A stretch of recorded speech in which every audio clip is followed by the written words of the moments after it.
Dear students, welcome you once again to my spoken English class. দেখো আজও আমরা একটা গুরুত্বপূর্ণ পর্ব নিয়ে তোমাদের সামনে এসে হাজির হয়েছি। আজকে আমরা শিখব যে যদি বাংলা বাক্যের শেষে করে এসেছিল, খেয়ে এসেছিল, গিয়ে এসেছিল, নেচে এসেছিল, বুঝে এসেছিলে এই জাতীয় শব্দ থাকে, তাহলে সেক্ষেত্রে তুমি বাক্য গঠন করবে কি করে? আমি আবার বলি, যেমন মনে করো সে কাজটা করে এসেছিল, যদু ফাংশনে নেচে এসেছিল, তুমি ইতিহাস পড়ে এসেছিলে, এই টাইপের করে এসেছিল, খেয়ে এসেছিল, বা নেচে এসেছিলে, গেয়ে এসেছিলে, ধরে এসেছিলে, এই নিয়ে এসেছিলে, এই জাতীয় যদি শব্দ থাকে তাহলে তুমি সেক্ষেত্রে বাক্য গঠন করবে কি করে? আমি আবার একবার বলি, যদি বাংলা বাক্যের শেষে দেখো করে এসেছিল, খেয়ে এসেছিল, নেচে এসেছিলে, ঘুমিয়ে এসেছিলে, ঘুরে এসেছিলে, এই জাতীয় শব্দ থাকে, তাহলে তোমরা সেক্ষেত্রে বাক্য গঠন করবে কি করে? দেখো সেক্ষেত্রে বাক্য গঠনের নিয়ম হলো, প্রথমে কর্তা বসাবে, তারপর হ্যাড বসাবে, তারপর কাম শব্দটাকে ব্যবহার করবে, সিওএমই, কাম শব্দটাকে ব্যবহার করবে, তারপর হ্যাভিং, তারপরে মূল ক্রিয়া থার্ড ফর্ম, তারপর অন্যান্য কর্ম বা অন্যান্য অবশিষ্টাংশ। আমি আবার বলি, যদি দেখো বাংলা বাক্যের শেষে করে এসেছিল, খেয়ে এসেছিল, নেচে এসেছিল, ঘুমিয়ে এসেছিল ইত্যাদি জাতীয় শব্দ আছে, তাহলে সেক্ষেত্রে বাক্য গঠন করবে কি করে? প্রথমে কর্তা, তারপরে হ্যাড, তারপর কাম, তারপরে একটা হ্যাভিং, তারপরে মূল ক্রিয়ার থার্ড ফর্ম। ওই করে এসেছিল করাটা মূল ক্রিয়া, খেয়ে এসেছিল খাওয়াটা মূল ক্রিয়া, ও থার্ড ফর্ম বসাতে হবে, পাস্ট পার্টিসিপল ফর্ম বসাতে হবে, মানে তারপর অন্যান্য অবশিষ্টাংশ। যেমন মনে করো আমি একটা কথা বলি, সে বাড়িতে ভাত খেয়ে এসেছিল, ধরো আমি এটুকু বললাম, সে বাড়িতে ভাত খেয়ে এসেছিল। দেখো লক্ষ্য করো খেয়ে এসেছিল আছে, তাহলে আমি প্রথমে কর্তা আনবো, কে ভাত খেয়ে এসেছিল, কে দিয়ে প্রশ্ন করলে কর্তা পাওয়া যায়, তাহলে হি। তারপরে হ্যাড বসাতে বলেছি, দেখো হ্যাড বসাবো, তারপরে একটা কাম শব্দ, তার কাম বসালাম, তাহলে হি হ্যাড কাম, তারপরে হ্যাভিং, তারপরে হ্যাভিং বসালাম, তারপরে বলেছি মূল ক্রিয়া থার্ড ফর্ম, খেয়ে এসেছিল মানে খাওয়াটা মূল ক্রিয়া, ইট, তার পাস্ট পার্টিসিপল বা থার্ড ফর্ম হচ্ছে ইটেন, ইট এট ইটেন, তাহলে he had eaten, sorry he had come having eaten rice at home. কথা বোঝার চেষ্টা করো। আমি আবার বলি, যদি বাংলা বাক্যের শেষে দেখো করে এসেছিল, খেয়ে এসেছিল, নেচে এসেছিল, ঘুমিয়ে এসেছিল ইত্যাদি জাতীয় শব্দ আছে, তাহলে প্রথমেই তোমরা কর্তা বসাবে, তারপর হ্যাড বসাবে, তারপর অবশ্যই কাম শব্দটিকে বসাবে, তারপর হ্যাভিং, তারপরে মূল ক্রিয়ার V3 রূপ, তারপরে অন্যান্য অবশিষ্টাংশ যা থাকবে। যেটা বলছিলাম যে সে ঘরে ভাত খেয়ে এসেছিল, তাহলে লক্ষ্য করো, তাহলে খেয়ে এসেছিল আছে, তাহলে প্রথমে কর্তা, কে দিয়ে প্রশ্ন করলে কর্তা পাবে হি, তারপরে হ্যাড, তারপরে ওই যে কাম, তারপর হ্যাভিং, তারপরে দেখো খেয়ে এসেছিল খাওয়াটা মূল ক্রিয়া ইট, তার পাস্ট পার্টিসিপল হচ্ছে ইটেন বা থার্ড ফর্ম ইটেন, তাহলে he had come having eaten rice at home. বা যদি মনে করো, আমি যদি বলি তুমি ব্যাপারটা বুঝে এসেছিলে, লক্ষ্য করো, তাহলে ইউ, তারপরে হ্যাড, কাম, তারপরে হ্যাভিং আন্ডারস্টুড, আন্ডারস্ট্যান্ডের থার্ড ফর্ম হচ্ছে আন্ডারস্টুড, আন্ডারস্টুড দ্য ম্যাটার। বা মনে করো যদি আমি এরকম বলি, যদু ফাংশনে নেচে এসেছিল, তাহলে Jadu had come having danced in the function. কি করলাম? যদু বসালাম কর্তা, তারপরে হ্যাড বসানোর কথা হ্যাড বসালাম, তারপরে কাম কপ বসালাম, তারপরে হ্যাভিং, তারপরে মূল ক্রিয়া থার্ড ফর্ম, তারপর অন্যান্য ফর্ম। দেখো আমি এটাই লিখেছি এখানে, যদি বাংলা বাক্যের শেষে করে এসেছিল, খেয়ে এসেছিল, নেচে এসেছিল, নিয়ে এসেছিল, বুঝে এসেছিল ইত্যাদি থাকে, তাহলে সেক্ষেত্রে ইংরেজি বাক্য গঠন করতে গেলে প্রথমে সাবজেক্ট, তারপরে হ্যাড, তারপর কাম, এরপর হ্যাভিং, তারপর মূল ক্রিয়ার V3 রূপ এবং অবশিষ্টাংশ। দেখো গঠনটা structure for you, subject, had, come, having, মূল ক্রিয়ার V3 রূপ, অবশিষ্টাংশ। যেমন করো সে বাড়িতে ভাত খেয়ে এসেছিল, তাহলে হি, দেখো হি লিখলাম কর্তা, তারপরে হ্যাড, তারপরে কাম লেখার কথা কাম লিখেছি, তারপরে হ্যাভিং, তারপরে মূল ক্রিয়ার third form, eaten third form eaten rice at home.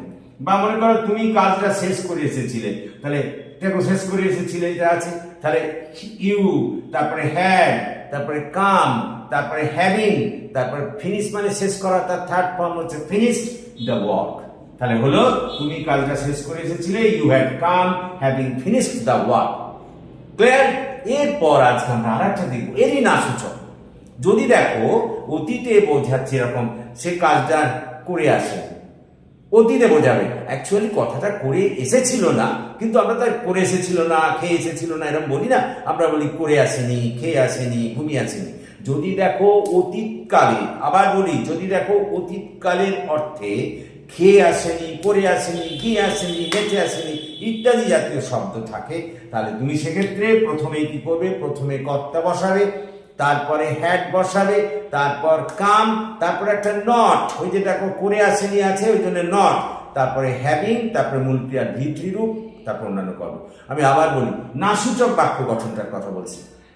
যে যদি দেখো এরকম আছে যে সে কাজটা করে আসেনি, যদু ঘুমিয়ে আসেনি, রামবাবু পড়ে আসেননি, এই জাতীয় শব্দ আছে এবং অতীত অর্থে, বারবার বলছি এটা অতীত অর্থে, তাহলে মানে অতীতকালে কেউ কাজটা কোনো করে আসেনি এরকম আর যদি বোঝায়, অ্যাকচুয়ালি এগুলো বলতে হওয়া উচিত সে কাজটা করে এসেছিল না, যদু ইতিহাস পড়ে এসেছিল না, এইরকম বলা হয়। কিন্তু আমরা তো সাধারণ বাক্যে এরকম করে এসেছিল না বলি না, আমি তাকে বলি করে আসেনি, খেয়ে আসেনি। করে এসেছিল না মানে করে আসেনি, এখানে ধরে নিতে হবে। তাহলে সেক্ষেত্রে তোমরা বাক্য গঠন করবে কি করে? সেক্ষেত্রে প্রথমে কর্তা, তারপরে হ্যাড, তারপরে কাম, তারপরে একটা নট, তারপর হ্যাভিং, তারপরে মূল ক্রিয়ার ভিত্তি রূপ, তারপরে অন্যান্য কর্ম। দেখো আগেরটার মতোই, শুধু এখানে হ্যাভিং এর আগে একটা নট বসিয়ে দিলেই হবে।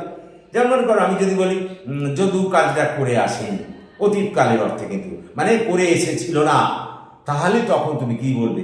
Jadu had come not having done the work.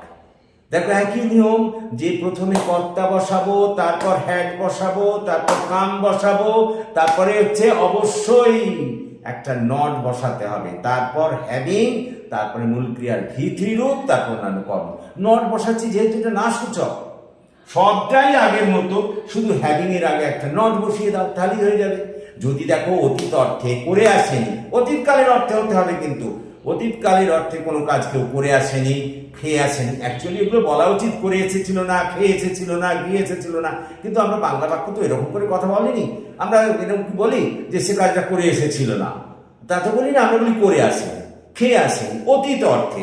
তাহলে সেক্ষেত্রে বাক্য গঠন করতে গেলে প্রথমেই কর্তা, তারপরে হ্যাড, তারপর কাম, তারপর একটা নট, তারপর হ্যাভিং, তারপর মূল ক্রিয়ার ভিত্তি রূপ, তারপর অন্যান্য কর্ম। যেমন মনে করো আমি যদি বলি সে নতুন জামাটা পরে আসেনি, মানে নতুন জামাটা পরে এসেছিল না, তাহলে কি বলবে তুমি? তাহলে প্রথমেই হি, তারপরে হ্যাড, তারপরে একটা কাম, তারপরে যে নট, পরে আসেনি বলেছি যেহেতু নট, তারপরে হ্যাভিং, তারপরে ওয়্যার মানে পরিধান করা, তার থার্ড ফর্ম ওন, তাহলে he had come not having own the new shirt. বা মনে করো আমি যদি বলি ছাত্ররা ইংরাজি পড়ে আসেনি, দেখো পড়ে আসেনি এই যে আছে মানে পড়ে এসেছিল না এরকম কথা, তাহলে the students had come not having learned the lesson, ছাত্ররা পড়ে আসে। ক্লিয়ার? লক্ষ্য করো। তাহলে আজকে আমরা দুটো জিনিস শিখলাম। একটা শিখলাম যদি অতীত অর্থে যে বললাম পড়ে এসেছিল, খেয়ে এসেছিল, গিয়ে এসেছিল, নেচে এসেছিল ইত্যাদি জাতীয় থাকে, তাহলে প্রথমে কর্তা, তারপরে হ্যাড, তারপর কাম, তারপর হ্যাভিং, তারপরে মূল ক্রিয়া থার্ড ফর্ম, তারপর অন্যান্য কর্ম। যেমন মনে করে যদি বলি এরকম রাম গতকাল কাজটা করে এসেছিল, দেখো তাহলে রাম had, দেখো come having done the work yesterday. Clear? তাহলে আমি কি করলাম? কর্তা বসালাম, তারপর হ্যাড বসালাম, তারপরে কাম বসালাম, তারপরে হ্যাভিং, তারপরে অবশ্যই মূল ক্রিয়ার ভিত্তি রূপ, তারপর অন্যান্য কর্ম। দেখো ওই যে করে এসেছিল করাটা মূল ক্রিয়া, খেয়ে এসেছিল খাওয়াটা মূল ক্রিয়া, তারই ভিত্তি রূপ ওখানে বসাতে হবে। এরপরেরটা বললাম এটারই না সূচক, সব একই থাকবে, শুধু হ্যাভিং এর জায়গায় একটা নয়। যদি দেখো অতীত অর্থে করে আসেনি, অবশ্যই অতীত অর্থে হতে হবে। করে আসেনি মানে করে এসেছিল না, খেয়ে আসেনি মানে খেয়ে এসেছিল না, ওই জাতীয় শব্দ যদি থাকে, দেখো আমরা তো ওই রকম বাক্য বলার সময় বলি না করে এসেছিল না, খেয়ে এসেছিল না, বলি না, বলি করে আসেনি, খেয়ে আসেনি। তাহলে সেক্ষেত্রে অতীত অর্থে করে আসেনি, খেয়ে আসেনি, গিয়ে আসেনি থাকলে প্রথমে কর্তা, তারপরে হ্যাড, তারপর কাম, তারপর একটা নট, এখানে একটা নট লাগবে, তারপর হ্যাভিং, তারপর মূল ক্রিয়ার ভিত্তি রূপ, তারপর অন্যান্য কর্ম। যেমন মনে করো আমি গতকাল ভাত খেয়ে আসিনি, লক্ষ্য করো, তাহলে I had come not having eaten rice yesterday?